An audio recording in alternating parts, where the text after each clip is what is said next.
আলোচনা করব তা হচ্ছে আমাদের বায়ুমণ্ডলীয় বৈপরীত্য উত্তাপ বা তাপমাত্রা। যে বায়ুমণ্ডলীয় বৈপরীত্য তাপমাত্রাটা কি, যে আমাদের বায়ুমণ্ডলের সবচেয়ে নিচের স্তর যেটা ট্রোপোস্ফিয়ার নাম, সেই ট্রোপোস্ফিয়ারে আমরা যে ঘটনাটা লক্ষ্য করি সেটা হচ্ছে এইরকম যে যত আমরা ভূপৃষ্ঠ থেকে এই ট্রোপোস্ফিয়ারের উপর দিকে উঠতে থাকি তাপমাত্রা তত কমতে থাকে, কারণ বায়ুর ঘনত্বের সঙ্গে অন্যান্য তার বায়ুমণ্ডলীয় যে অবস্থাগুলো আছে সেগুলো পরিবর্তন হয়। তো এই কারণে তাপমাত্রা কিন্তু উপরের দিকে কমতে থাকে, ঠিক আছে। এটা স্বাভাবিক অবস্থা। এই স্বাভাবিক অবস্থায় দেখা যায় যে 6.4 ডিগ্রি সেলসিয়াস হারে তাপমাত্রা কমে যদি আমরা 1 কিলোমিটার উপরের দিকে উঠি, তাই তো। এটাই হচ্ছে স্বাভাবিক অবস্থা। কিন্তু কখনো কখনো এই স্বাভাবিক অবস্থা একটা বিপরীত, মানে স্বাভাবিক অবস্থার বিপরীত অবস্থা লক্ষ্য করা যায়, যে সময় তাপমাত্রা উপরের দিকে ক্রমশ কমে না, বরং কখনো কখনো বেড়ে যায়। তো এই বিপরীত অবস্থাকে বলা হয় বৈপরীত্য উষ্ণতা। তাহলে সংজ্ঞাটা কেমন হয়, সংজ্ঞাটা গুছিয়ে বললে এরকম বলতে হবে যে আমাদের ট্রোপোস্ফিয়ারে ভূপৃষ্ঠ থেকে উচ্চতা বৃদ্ধির সঙ্গে সঙ্গে তাপমাত্রা ক্রমশ কমতে থাকে, কিন্তু কখনো কখনো বিশেষ কারণে তাপমাত্রা নির্দিষ্ট হারে না কমে বেড়ে যায়। একেই বলা হয় বায়ুমণ্ডলীয় বৈপরীত্য উষ্ণতা বা তাপমাত্রা, আর ইংরেজিতে বলা হয় ইনভার্সন টেম্পারেচার, ঠিক আছে। তো এই তো গেল সংজ্ঞা। তারপর আসি কারণ। তো কারণ বিশ্লেষণ করলে মোটামুটি আমরা এই 6টি কারণ প্রধানত পেয়ে থাকি, তাছাড়া অন্যান্য কারণ আছে। তো প্রথমেই বলি অ্যানাবেটিক এবং ক্যাটাবেটিক বায়ু। তো অ্যানাবেটিক বায়ুটা কি, যে অ্যানাবেটিক বায়ু হচ্ছে যে পর্বতের উপত্যকার অংশ বায়ু যখন গরম হয়ে উপরের দিকে উঠতে থাকে পর্বতের গা বেয়ে, এটা হচ্ছে অ্যানাবেটিক বায়ু। অর্থাৎ এখান থেকে বায়ু উষ্ণ হওয়ার পর আস্তে আস্তে উপরের দিকে উঠে যাচ্ছে, এটা হচ্ছে অ্যানাবেটিক বায়ু। আর ক্যাটাবেটিক বায়ু কি, যে পর্বত গাত্র শীতল হওয়ার কারণে এইখানকার বায়ু শীতল হয়ে পর্বত গাত্র সংলগ্ন বায়ুস্তর সেটাও শীতল হয়ে যায়, সেই শীতল বায়ু পর্বতের গা বেয়ে নিচের দিকে নেমে আসে, এটাকে বলে ক্যাটাবেটিক বায়ু। তাহলে স্বাভাবিকভাবে দিনের বেলা উপত্যকা থেকে বায়ু উপরের দিকে উঠতে থাকে, কারণ দিনের বেলা উপত্যকার বায়ু গরম হয়ে বা উপত্যকা অংশ সূর্যের কিরণে গরম হয়ে যায়, এবং রাত্রিবেলা কি দেখা যায় যে পর্বতের গাত্র সংলগ্ন বায়ুস্তর এবং পর্বতের গাত্র দ্রুত তাপ বিকিরণ করে শীতল হয়ে পড়ে। এই তাপ বিকিরণ করে শীতল হয়ে যাওয়া বায়ুপুঞ্জ আস্তে আস্তে মাধ্যাকর্ষণ শক্তির টানে, অর্থাৎ শীতল বায়ুপুঞ্জ যেহেতু ভারী হয় নিচের দিকে নামতে থাকে। অর্থাৎ এই যে নিচের দিকে নামতে থাকা বায়ু, এটা কিন্তু ক্যাটাবেটিক বায়ু। এই ক্যাটাবেটিক বায়ু নিচের দিকে নেমে পর্বতের উপত্যকা অংশ দখল করে নেয়, অর্থাৎ নিচের দিকে হয়ে গেল শীতল বায়ু, এবং এইখানকার অপেক্ষাকৃত উষ্ণ এবং হালকা বায়ু উপরের দিকে উঠে গেল।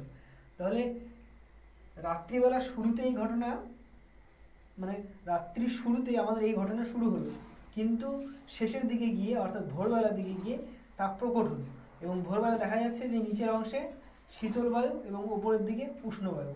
এই অবস্থাকেই বলা হচ্ছে বৈপরীত্য উষ্ণতা। তো পার্বত্য অঞ্চলে এই অবস্থা একদম সঠিকভাবে লক্ষ্য করা যায়, কারণ পার্বত্য অঞ্চলে এই ঘটনা সারা বছর চলতে থাকে, তাই তো। তো এই ঘটনা চলার কারণেই কিন্তু পর্বতের উপত্যকার উপরের অংশে জলবায়ু মনোরম প্রকৃতির হয়, অর্থাৎ উষ্ণ প্রকৃতির হয়, সামান্য উষ্ণ, এবং নিচের দিকে বেশি শীতল প্রকৃতির হয়। এই জন্য জনবসতিগুলো পর্বতের উপত্যকার অংশের চেয়ে উপরের দিকে বেশি গড়ে ওঠে, যেমন কুলু, কাংড়া, হিমাচল প্রদেশের এই জায়গাগুলো, কুলু কাংড়া উপত্যকায় কিন্তু বসতিগুলো উপর দিকে অবস্থান করে, ঠিক আছে। পরের পয়েন্ট আসি, মহাদেশের বিস্তার। তো এটা আমরা যদি এশিয়া মহাদেশ ধরি, এটা ভারত ভূখণ্ড এবং তার উত্তর দিকটা নিয়ে এশিয়া মহাদেশ। তাহলে এশিয়া মহাদেশের এই উত্তর দিকে প্রায় মাঝখানে, মানে ভারতের উত্তর দিকে আর এশিয়ার মাঝখানের দিকে রয়েছে পামির মালভূমি, আর তাছাড়া এই পামির মালভূমি থেকে ছড়িয়ে ছিটিয়ে রয়েছে বিভিন্ন বিশাল বিশাল পর্বতশ্রেণী, এবং তাদের মাঝে রয়েছে আরও অনেক মালভূমি। তো এই হচ্ছে আমাদের পৃথিবীর সবচেয়ে বড় মহাদেশের মধ্যভাগ, যেখানে মরুভূমি, পর্বতশ্রেণী এবং মালভূমির অবস্থান। তো এই অংশে কি হয়, আমাদের গ্রীষ্মকালে যখন উত্তর ভারতে যখন গ্রীষ্মকাল শুরু হয় তখন এই অংশের তাপমাত্রা খুব দ্রুত যেমন বেড়ে যায়, আবার যখন শীতকাল শুরু হয় এই অংশের তাপমাত্রা দ্রুত কমতে থাকে। যেহেতু একটা ভূখণ্ডের বা একটা কঠিন ভূখণ্ডের বৈশিষ্ট্য কি, দ্রুত তাপ যেমন গ্রহণ করা তেমন বিকিরণ করা, এর ফলে আমাদের এই এশিয়ার মধ্যভাগ অংশে অর্থাৎ পামির মালভূমির আশেপাশের সংলগ্ন অঞ্চলের তাপমাত্রা শীতকালে দ্রুত কমতে থাকে, এবং কমতে কমতে এত দ্রুত কমে যে নিচের স্তর শীতল হয়ে পড়ে, এবং বায়ুমণ্ডলের উপরের স্তর অর্থাৎ এই পামির মালভূমি বা এশিয়ার মধ্যভাগের বায়ুস্তরের নিচের অংশও দ্রুত শীতল হয়ে পড়ে, কারণ এই পামির মালভূমি বা তার আশেপাশের অঞ্চলের যে আমাদের ভূখণ্ড আছে সেটা দ্রুত শীতল হয়ে পড়ে, তার সংলগ্ন বায়ুস্তরটাও শীতল হয়ে পড়ে। কিন্তু অপেক্ষাকৃত ট্রপোস্ফিয়ারের উপর দিকে বায়ুস্তরটা তখনও শীতল হতে পারে না, যার ফলে এখানে কিন্তু বৈপরীত্য অবস্থা লক্ষ্য করা যায় শীতকালের মাঝামাঝি পর্যায়ে বা শেষের দিকে। ঠিক আছে। বিপরীত বায়ুপুঞ্জ, বিপরীত বায়ুপুঞ্জ মানে আমরা জানি যে বিশাল অঞ্চল জুড়ে অবস্থিত এক বিশেষ বৈশিষ্ট্যধর্মী বায়ু অঞ্চলই হচ্ছে বায়ুপুঞ্জ। তো যখন দুটো বায়ুপুঞ্জ আলাদা আলাদা হয়, যেমন এই বায়ুপুঞ্জটা উষ্ণ আর এই বায়ুপুঞ্জ শীতল, যখন এরা সামনাসামনি এসে মিলিত হয় তখন দেখা যায় যে শীতল বায়ুপুঞ্জ বেশিরভাগ সময় খুব সাধারণ নিয়মে উষ্ণ বায়ুপুঞ্জের নিচের দিকে প্রবেশ করে, আর আর উষ্ণ বায়ুপুঞ্জ শীতল বায়ুপুঞ্জের সীমানা বরাবর উপর দিকে উঠে যায়, যার ফলে নিচের দিকে শীতল বায়ু অবস্থান করে আর উপর দিকে উষ্ণ বায়ু। তো এই জায়গাটা যদি এই জায়গায় যদি স্থলভাগের উপর থেকে অর্থাৎ ভূপৃষ্ঠ থেকে আমরা উপর দিকে উঠতে থাকি, তাহলে দেখবো যে একসময় শীতল বায়ু আগে পাবো এবং যত উপরের দিকে উঠবো তত উষ্ণ বায়ু, অর্থাৎ এখানেও একটা বৈপরীত্য উষ্ণতা লক্ষ্য করা গেল। তারপরে আমরা আসি সূর্য কিরণ। ঠিক আছে, সূর্য কিরণ প্রতিফলন, এটা কিভাবে কাজ করে? যে আমাদের যেই সমস্ত অঞ্চল ভূপৃষ্ঠে বরফের আচ্ছাদন থাকে, যে সমস্ত অঞ্চলে, তো সেই বরফের আচ্ছাদনের উপর যখন সূর্য সরাসরি কিরণ দেয় বা সূর্যের কিরণ পড়ে, তখন সেটা আয়নার মতো কাজ করে, কারণ বরফের তল কিন্তু চকচকে হয়। তো এখানে পড়ার সঙ্গে সঙ্গে এইখান থেকে সূর্যরশ্মি প্রতিফলিত হয়ে সোজা বায়ুমণ্ডলে প্রবেশ করে, যার ফলে দেখা যাচ্ছে বরফের উপরের সংলগ্ন বায়ুস্তর যেমন শীতল ছিল তেমনই শীতলই থাকে, বরঞ্চ এখান থেকে প্রতিফলিত হয়ে যাওয়া রশ্মি এর উপরে অবস্থিত বায়ুমণ্ডলে মেঘ ধূলিকণা দ্বারা শোষিত হয়ে উষ্ণতা লাভ করে, যার ফলে নিচের অংশে শীতল বায়ুপুঞ্জ এবং উপরের অংশেই উষ্ণ বায়ুপুঞ্জের অবস্থান লক্ষ্য করা যায়। এই রকম অবস্থা বৈপরীত্য উষ্ণতার সৃষ্টি হয়। তারপর আসি দ্রুত তাপ বিকিরণ। আমরা জানি মরুভূমি অঞ্চল শুধু বালিপূর্ণ থাকে, বালি, পাথর, নুড়ি ইত্যাদি।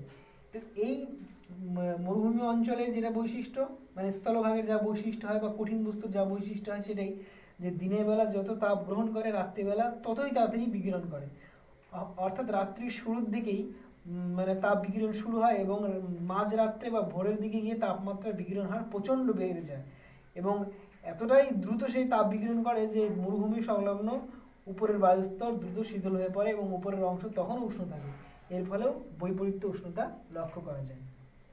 ঠিক আছে, এরপরে যে পয়েন্টটা আলোচনার বিষয় সেটা হচ্ছে সি নাম্বার, যে তাপ বর্জন ক্ষমতা। তো তাপ বর্জন ক্ষমতা কি? যে আমরা যদি স্থলভাগ আর জলভাগকে পাশাপাশি রেখে ব্যাখ্যা করার চেষ্টা করি, যেমন তাহলে এমন ব্যাপারটা দাঁড়াবে যে স্থলভাগ কিন্তু দিনের বেলা দ্রুত তাপ গ্রহণ করে উষ্ণ হয়, সেই তুলনায় জলভাগ হয় না। আবার রাত্রিবেলা স্থলভাগ দ্রুত তাপ বিকিরণ করে শীতল হয়ে পড়ে, জলভাগ ঠিক তত তাড়াতাড়ি শীতল হয় না। তো দিনের বেলা কি হচ্ছে ঘটনাটা, যে এইখানে বায়ুপুঞ্জ উষ্ণ হয়ে উপরের দিকে উঠে গেল, তো সমুদ্রের উপরের জলস্তর তখনই কিন্তু ততটা উষ্ণ হয় না, যার ফলে এখানে উষ্ণতা কম থাকে এবং এখানে কি প্রেশার থাকে, হাই প্রেশারের সৃষ্টি হয়। ঠিক আছে, আর এখানে দ্রুত তাপ গ্রহণ করে বায়ু উপরের দিকে উঠে যাওয়ার ফলে লো প্রেশারের সৃষ্টি হয়। এখান থেকে শীতল বায়ু অপেক্ষাকৃত শীতল বায়ু স্থলভাগের উপরে মানে স্থলভাগের দিকে প্রবেশ করে, যার ফলে এই অংশে তখন শীতল বায়ুপুঞ্জ থাকে, মানে সমুদ্রের উপকূলবর্তী অঞ্চলে, এবং উপর দিকেই উষ্ণ বায়ুপুঞ্জের অবস্থান ঘটে।